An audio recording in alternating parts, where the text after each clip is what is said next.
अब आ गया है समय बहस का, मंथन का, विचार का, सृजन का, योजना और चिंतन का। अब क्या करना चाहिए झारखंड को? अब आ गया है समय परिश्रम का, परिणाम का, दशा के बोध का, दिशा के ज्ञान का। अब क्या करना चाहिए झारखंड को? इस हेतु हमेशा की तरह दैनिक जागरण है आपके साथ। जानिए विशेषज्ञों की राय और पुराधाओं के अनुभव। दैनिक जागरण की विशेष संपादकीय श्रृंखला में आज ही पढ़ें और हिस्सा लें। दैनिक जागरण, अब क्या करना चाहिए झारखंड को? जब मैं राज्य निरीक्षक आयोग के पद पर मैं पदभार मैंने ग्रहण किया तो मुझे ऐसा महसूस हुआ कि मानवीय संवेदनाओं को ध्यान में रखते हुए इसमें काम करने की जरूरत है और प्रतिबद्ध होकर काम करने की जरूरत है। क्योंकि समाज में सबसे हाशिए और बैठे हुए व्यक्ति है, जहाँ जाति धर्म की बात नहीं है। विकलांग शब्द ही अपने आप में एक वर्ग का बोध करता है।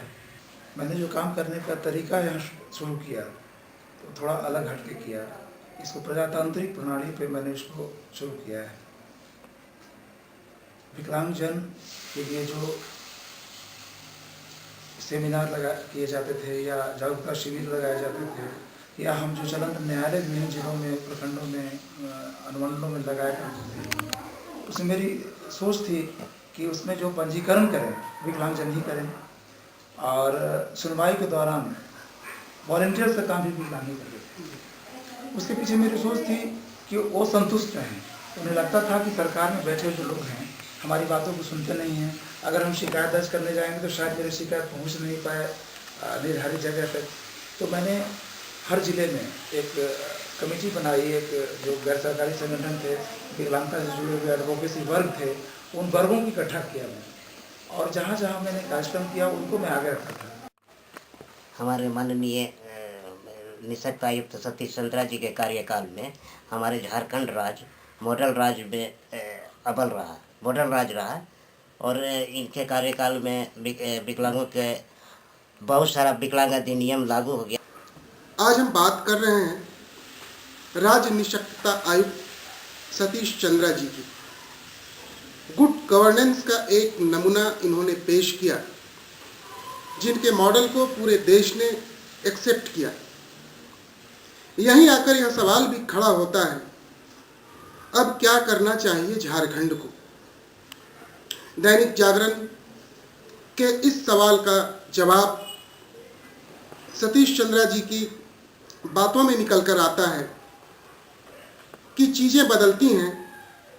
अगर इच्छा शक्ति हो तो हम उस मुकाम तक जा सकते हैं जिसके विषय में हमने सोचा भी नहीं। हमारे साथ आज वो मौजूद हैं। हम उनसे ये जानना चाहेंगे कि गुड गवर्नेंस की आपने एक मिसाल अपने क्षेत्र में जो दायित्व तो आपको दिया गया, आपने वहाँ पर पेश की। जब हम गुड गवर्नेंस की बात करते हैं तो झारखंड को अब क्या करना चाहिए? देखिए, जो कार्यशैली है और कार्य संस्कृति है उसमें थोड़ी परिवर्तन आने की ज़रूरत है।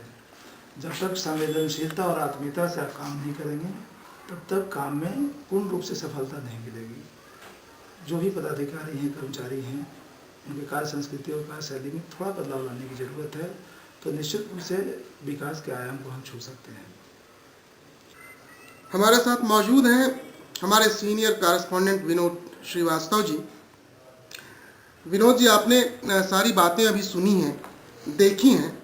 गुड गवर्नेंस की जब हम बात करते हैं तो क्या लगता है कि यहाँ से हमें क्या सोचना चाहिए? झारखंड को क्या करना चाहिए?